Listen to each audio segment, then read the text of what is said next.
Boa tarde, pessoal. Acho que, assim como eu, vocês não viam a hora de ter mais um novo episódio da nossa série Conexão BlackRock.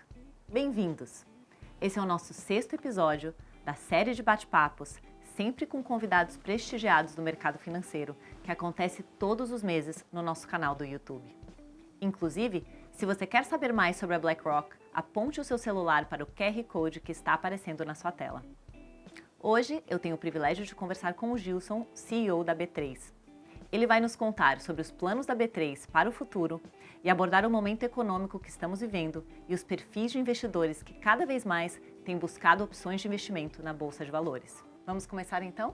Bem-vindo, Gilson. Muito obrigada por estar aqui conosco. Obrigado, Karina e BlackRock pelo convite. Um prazer estar aqui para a gente bater um papo sobre mercados, perspectivas e o que a gente pode fazer mais para o Brasil prosperar nessa agenda.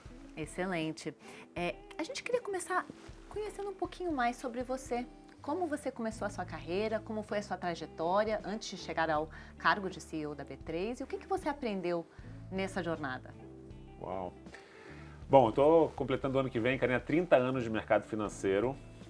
Eu sou engenheiro de formação, trabalhei um ano na construção civil e depois migrei para o mercado financeiro, como vários ali no início dos anos 90. Fiquei 20 anos em bancos, comecei no Citi, passei pelo JP Morgan, Bank of America e Santander, sempre nas áreas de renda fixa, câmbio, commodities. E no meu último trabalho em bancos, eu fui para o conselho da CETIP, que é uma infraestrutura de mercado aqui no Brasil, uma clearing de renda fixa. Na verdade, era do conselho de administração, e aí quando eu recebi o convite para assumir como CEO. Então já são 9 anos no total entre CETIP e B3. A CETIP foi adquirida, pela BMF Bovespa em 2017, criando a B3. E aí eu continuei como CEO, onde estou lá há 5 anos e meio. Então, assim, rapidinho, essa é um pouco da minha trajetória no mercado financeiro e são 30 anos ano que vem. E alguns ensinamentos que você queira compartilhar conosco? São vários, tantos, assim, né? São muitos. Eu acho que sempre falo, com as pessoas que a gente entrevista, tenha paciência na carreira, invista em você bastante, como eu trabalhei muitos anos em mesa de operação, tem uma máxima que eu gosto muito, que é a vida é feita de acertos e erros, O segredo é acertar mais do que errar. Quem acerta sempre é fraudador. Então, tem várias dessas lições de mesa de operação que a gente leva para a vida. Essas são algumas delas. Excelente. Vamos falar um pouquinho do número de investidores pessoa física na B3. A gente tem visto que ele aumentou de uma forma significativa ao longo dos últimos anos. Na sua visão, qual foi o principal motivador desse aumento? Bom, um sucesso, mas eu acho que são 3 grandes motivos que a gente viu, essa combinação de 3 grandes motivos que levam a esse aumento de pessoas físicas. Acho que o primeiro, o tema de educação financeira. As pessoas se interessam mais por educação, está mais acessível, os canais, a informação, esse tipo de conversa que a gente está fazendo chega mais fácil ao investidor. A gente vai falar um pouco mais sobre isso, mas a educação financeira certamente ajuda muito. Eu acho que a mudança no setor de distribuição tudo que aconteceu nos últimos anos de simplificar o acesso aos produtos que antigamente eram só exclusivos para alta renda, facilitaram muito o acesso de pessoas físicas a produtos simples de mercado financeiro. Está muito mais democrático hoje em dia. Muito mais fácil, menos barreiras, menos tarifas, menos custoso, mais fácil de comprar.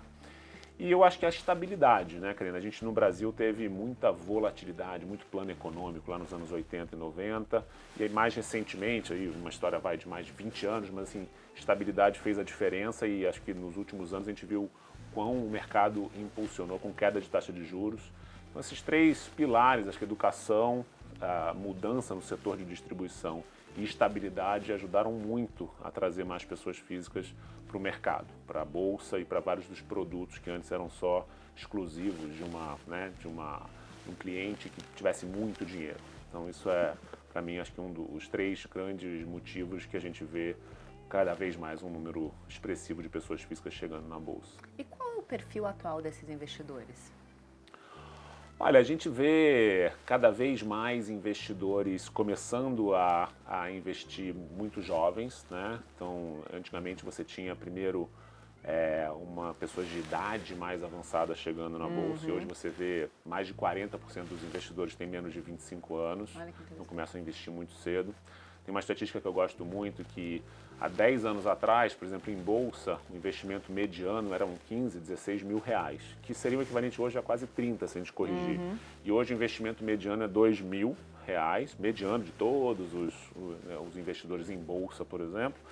E o investimento inicial esse ano está abaixo de 100 reais, o primeiro investimento que a pessoa faz. Então, são pessoas começando a investir mais cedo, mais jovens, testando mais produtos, diversificando mais. Então, acho que o perfil deixou de ser aquela pessoa só no final do seu período de acumulação de dinheiro para ser investidor ao longo da jornada, né, ao longo do seu crescimento profissional. Esse é o grande destaque, acho que dos últimos anos que a gente vê no mercado. E quais são os tipos de investimentos mais procurados por eles? Tem algum produto novo que tenha tido mais adesão? Vamos lá. A gente tem hoje, nos produtos que estão dentro, vamos dizer assim, do universo de bolsa, perto de 15 milhões de investidores. Tá? Então, dando um pouco da estatística, 12 milhões, a maioria ainda é renda fixa. Então, você tem 12 milhões de renda fixa. Os números se somam porque você pode ter um investidor em mais de uma classe de ativo. Então, 12 milhões em renda fixa. 2 milhões estão, por exemplo, em fundos imobiliários, né? 4 milhões e meio estão em ações, né? O que a gente chama de ações ampliadas, incluindo ações, BDRs, ETFs. Acho que a novidade que a gente viu nos últimos anos são os BDRs, que bateram 1,5 milhão de investidores, já nesse curto período aí de perto de 18 meses, 18 a 24 meses que a gente tem o BDR mais acessível, e é o grande destaque dos últimos anos que, né, trouxe essa amplitude de oportunidades para o investidor local. Então, mais ou menos esse é o jeitão dos investidores que a gente tem na Bolsa, né? Muito amplificado, mas ainda com um espaço para a gente crescer muito. Uma estatística que eu gosto, Karina, de falar, a gente ainda tem mais de 15 milhões de investidores com saldo em poupança acima de 10 mil reais. Então, quer dizer, essas pessoas começaram a migrar, eu esqueci de mencionar, por exemplo, Tesouro Direto, a gente tem 2 milhões de investidores, mas você ainda tem um potencial de investidores que ainda não se educaram, ainda estão na poupança, exclusivamente na poupança, que é enorme. Então, a gente vai ver ainda muita migração nos próximos anos para todos esses produtos. Falando um pouquinho dessa questão de potencial de crescimento, né? A gente sabe que algumas regiões do país têm uma representatividade maior na Bolsa do que outras. Sim. Como é que a gente pode influenciar e promover uma participação maior de todo o Brasil na B3? Esse é um bom ponto. A gente tem trabalhado muito, a gente ainda tem uma amostra de investidores que reflete um pouco o que é o nosso país em termos de distribuição de renda e riqueza, mas a gente tem cada vez mais trabalhado no tema de educação, de informação. Então, a gente tem um hub de educação financeira inspirado até no BlackRock Academy e boas iniciativas de educação.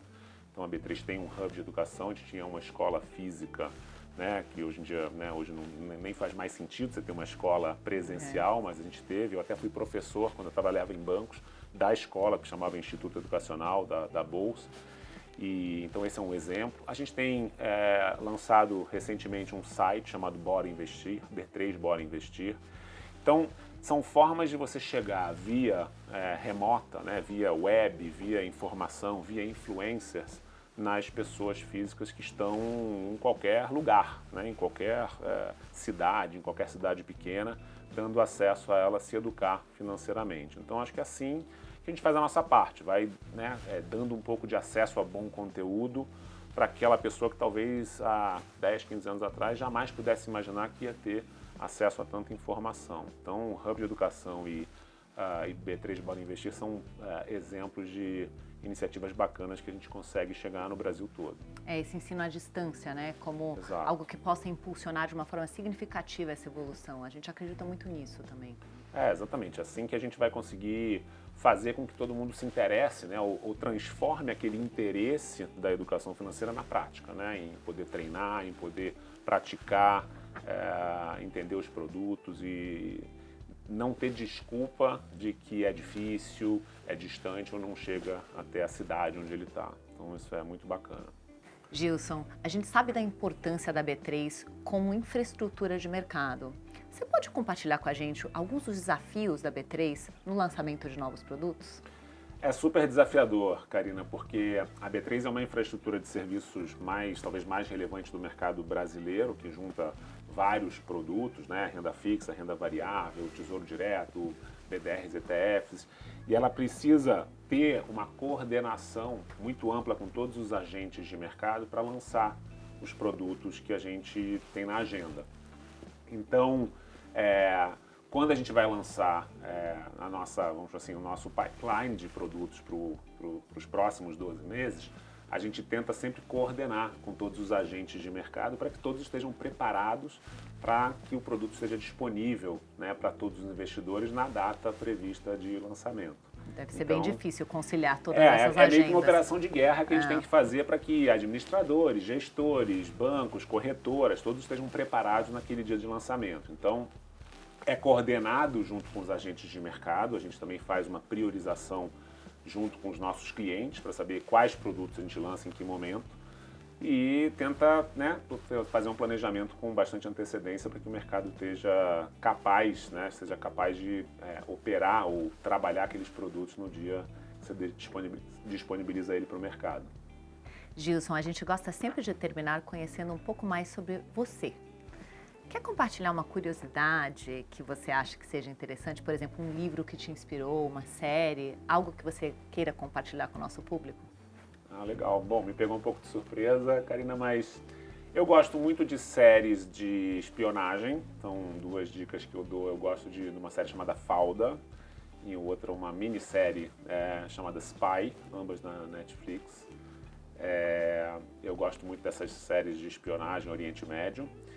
E eu gosto muito de ler biografias, então aí é bem eclético, vai de Erasmo Carlos a Warren Buffett, Roberto Carlos, Rita Lee, o que for. Então eu leio de tudo das séries de biografia. Ah, boa dica. E fiquei sabendo também que a B3 lançou um museu recentemente, estou esperando o meu convite. Opa, verdade, esqueci de falar disso. A gente lançou um museu no mezanino de um dos prédios aqui da B3 no centro de São Paulo. A gente tem um acervo grande de material dessa história toda, de mais de 100 anos de mercado de capitais aqui de bolsas. Então estão todos convidados, você, toda a sua equipe, todos os que estão nos assistindo. Fica no centro de São Paulo, um museu muito bacana, a gente chama de MuB3 e vale a pena a visita e conhecer um pouco mais da história do mercado de capitais no Brasil. Foi um prazer tê-lo aqui conosco, Gilson. Muito obrigada pela participação.